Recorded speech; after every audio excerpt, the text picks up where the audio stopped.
However, one of Adley's mistakes would turn fatal. He had one of his guys take out a man who turned out to be Arnel's close friend. Arnel, who was in jail at the time, considered the victim a brother. Enraged, he vowed to get revenge once he was released. Once released, he put his plan into action. He knew Adley since they were kids, but Adley had taken it too far. Adley, comfortable in his position and feeling untouchable, didn't see Arnel as a threat. Mano, no longer seeing eye to eye with Adley, joined Arnel and his crew to take down Adley. March 7, 2018. After several shootouts, Adley's arrogance cost him his life when Arnel and Mano's gang attacked and Adley was shot and killed. With Adley gone, Arnel was in control. He told those that were loyal to Adley that they had a choice: join the new regime or leave. With one caveat, you will be considered an enemy and will be treated as such should you return. Arnel's name became synonymous with terror in Port-au-Prince, particularly in the Village of God. His gang was involved in numerous violent crimes, including murders and kidnappings, creating a climate of fear in the capital. While in power, he was able to expand the gang into other territories like La Tibonite. He became a local celebrity known as the Emperor by his people. Arnel, operating with little to no fear of the police, held press conferences with his men and called into radio stations to taunt the police and rival gangs. In September 2018, on the run from the police, Arnel had an interview where he told the police his exact location and asked them to come get him. So now, they are looking for you. The police are looking for you. They were always looking for me. Why are they looking for you? They've been looking for me since I left prison. So you are wanted now. You are a wanted man. Wherever you go, they will find you. If they want me, they can come get me at the Village of God. I'll even tell them how to get to me. Why not give yourself up to the police? They can stop by if they can. I'll tell them exactly where I'm at and how to get there. Well, they are listening, so just tell them where. Oh, I'm at the village. They can come through the main entrance, go through the corridor, and they'll find me. This disrespect of the police would go on until his demise. Arnel ran the Village of God plus parts of La Tibonite with the constant threat of being arrested or killed by the police or by rival gangs. His hunger for new territories created beef on two fronts. There was an ongoing war with their neighbor Baz Pilat, a war that started after Adley was killed. Remember, it was Baz Pilat that helped put Adley in power. Both sides accused each other of shooting residents who were caught in the territory of the other. He also had an ongoing war with the Tissouri gang in his hometown of La Tibonite. He would go to and from the two territories, all while dropping his location for the police to come get him and shoot it out face to face. He was Mr. Untouchable and felt comfortable leaving the Village of God in the hands of his number two, Mano, and his protege, Izzo. Mano had seen many wars and regimes and had Arnel's trust. He was Adley's second in command and enforcer. Izzo, seen here in this music video, was much younger and grew up in the area. As a kid, he was a big fan of Haitian rapper Zolan and would practice his raps in the mirror. He even named himself Izzo after the rapper. He and his two cousins wanted to be the next rappers out of Haiti to make it big. But like many stories from the ghetto, tragedy struck and things went left. He lost one cousin, then the other just a couple of weeks later to violence. Their deaths took a toll on him. He wanted revenge and picked up his first gun and never looked back. Izzo, in an interview with YouTuber Jonas Gustave, had this to say about the incident. At what age did you start carrying a gun? I was 20. During Arnel's reign, it was P. Lot that made me carry my first gun. Before Arnel, I wasn't holding. It was during Arnel's regime. They killed my cousin and killed my friend for no reason. That day, P. Lot's people killed 3 people from Village of God. Not sure what Arnel did to them. Maybe they lost some key players and needed revenge. They killed 3 people from the village. My cousin was one of them. At that time, I didn't do anything. But then they killed my friend. And the guy that killed my cousin. I've already solved his problem. What he was looking for, the medicine he was looking for, he found it. The others that were involved left town. His propensity for violence caught Arnel's attention and took him under his wing. Izzo worked his way up to the point where if you needed to get to Arnel, you would have to go through him. Arnel, a fugitive at the time, was wanted by the police and had a $27,000 reward for information leading to his arrest. However, that didn't stop him from continuing to kidnap, kill, and extort locals in his territories. He and his gang continued their work for hire services for Haiti's oligarchs, politicians, and corrupt cops. Things were going well for Arnel. He had a home in the village and was building a mansion in his hometown of Latibonite for himself and his crew. The fighting in Latibonite was heating up and needed reinforcement. Arnel left the village of God to back them up, leaving Mano and Izzo in charge. While in Latibonite, his conflict with the Tsurit gang would escalate and eventually land him in jail. 4 of his guys hijacked a truck container, but with the roads blocked, they had to ditch the main route and go off-road to get back to the compound. While on the road, they were ambushed by Tsurit and his crew. 2 managed to escape, 1 didn't make it, and the other got captured. Tsurit made him call Arnel to let him know they had one of his guys. The message was clear: if Arnel wanted his man back, he'd have to come and get him. After the call was placed, the man was killed. The next morning, Arnel, his crew, and Audemars Louis-Saint, leader of the Grand Grief gang, hit back, launching an attack on the Tsurit gang. Arnel was hit during the fighting, but Audemars managed to get him to safety. He would later say that it was Tsurit who shot him. Audemars was knee-deep in his own fight against T. Mépris and his group in Savy and Latibonite. He started out as a work-for-hire guy for politician Profane Victor. This is the same Profane that was later sanctioned by Canada and the U.S. for allegedly funding gangs. Profane allegedly handed Audemars, a young auto mechanic fresh out of high school, his first gun back in 2016 to help him win an election. The two kept working together, and during that time, Audemars and his crew were able to stock up on artillery with Profane's help. They became Profane's own boogeymen. In return, he promised jobs in schools to help the men in Audemars' area. Profane made his way into Parliament, but the promises never materialized. The jobs never came and things went south. Audemars described his relationship with Profane and Arnel during a press conference in his hometown. It's because of Profane all these things are happening. It's because of him I'm a bandit. I don't see a reason to mask up or cover my face. I want you to see me clearly. If you label me bandit number 2, then Profane is bandit number 1. If you label Profane number 2, then I'm number 1. For some time. Since before the election and after the election, we were still working together. But the conditions changed. He wanted me to take out some people for him for money. But that wasn't the condition of our agreement. The conditions were that we would get the Olivia mechanic contract. He had told us if he wins, we win, but when he won, he only cared about himself. He won and did nothing. All he does is tell people to go take this person out, and I'll pay you. Sometimes I take the money and don't do the job. When he noticed that I was no longer doing the jobs, we became useless to him. When he asked me why I'm not taking the jobs, I told him because that wasn't our agreement. We were supposed to get the mechanic jobs at Olivia.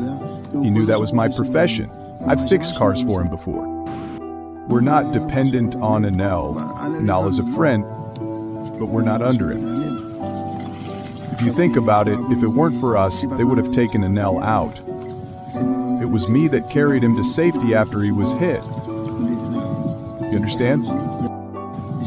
He was here until he and his wife decided to go to the hospital. With his injuries worsening, Arnel made his way to Lumia Hospital. At the hospital, the police were alerted, and Arnel was arrested. While in jail, his phone records revealed he'd been in contact with a local senator. At a press conference held by the head of the Haitian Parliament's Justice and Security Commission, Senator Jean Renaud Senatus revealed that several calls were made to and from a senator, and that senator's name was Gracia Delva, a former musician. A total of 24 conversations made via phone calls, some lasting 15 minutes and 92 seconds, some lasting 12 minutes, some lasting 1 minute.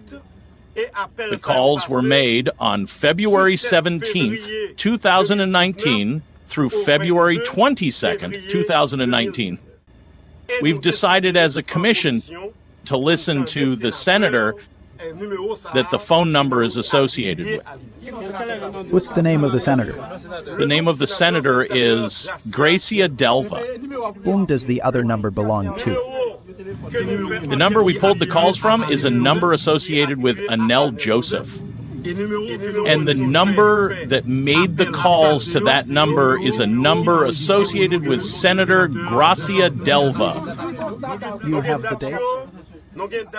Gracia didn't deny knowing Arnel, but denied the allegations. As for me, Grazia Delva, I only have one position. If the commission finds in my conversations with Arnel that I associated with or engaged in any of Arnel's activities, then I will gladly pay for my actions.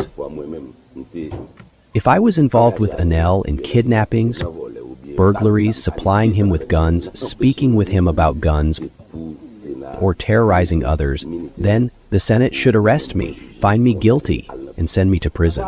So there were times not denying speaking with Arnel? Listen, I speak with everyone. I have the same number since 2010. It's a number that everyone knows. I've never changed it, which means everyone calls me. Anyone can call me. Delva fans and the people of Haiti were shocked to hear the news. It was yet another scandal involving a politician and an unknown gang leader. This wasn't the first time Delva had been connected to the underworld. The United States deportee was alleged to have connections to former Haitian drug kingpin turned informant Jacques Ketin. The U.S. cut Ketin's sentence in half for cooperating and sent him back to Haiti. And guess who was at the airport to welcome him? Delva and Rora Nelson, a close friend of former President Michel Martelly. Back to the calls mentioned during the Justice and Security Commission press conference. Turns out the calls were tied to a kidnapping carried out by Arnel's 5 Second gang. On March 14, 2019, a businessman who just so happens to live next door to Senator Delva was kidnapped along with 2 of his workers. They were taken to the Village of God and later taken to Arnel and Latibonite. Allegedly, multiple calls were exchanged between Delva and Arnel while the man was being held captive. On March 16th, the businessman's wife called Delva for help, not realizing he was already in talks with the kidnappers. The next day, March 17th, she reached out to him again to see if he was able to look into it. He informed her that he hadn't heard anything regarding the kidnap. A $110,500 ransom was paid, and the businessman and 2 employees were released. Delva never informed the police nor the businessman's wife of the calls with Arnel. With Arnel in jail, the Village of God was left under the control of Mano, Izzo, and Math. Math and his crew had been part of Arnel's group in Latibonite. They left Latibonite after Arnel was arrested, each having their own crew and sections of the village to run. However, even from jail, Arnel was still calling the shots. One decision, however, would later create a rift between Arnel and his generals on the street. Arnel, with more time on his hands, started to feel uneasy about Mano and Izzo. Mano he could control, but Izzo was a wild card. Izzo had no fear. This footage shows Izzo exchanging shots with the police during a shootout.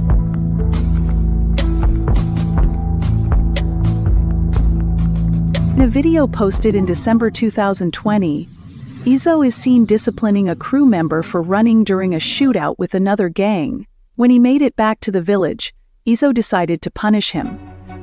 His punishment: a shot to his foot.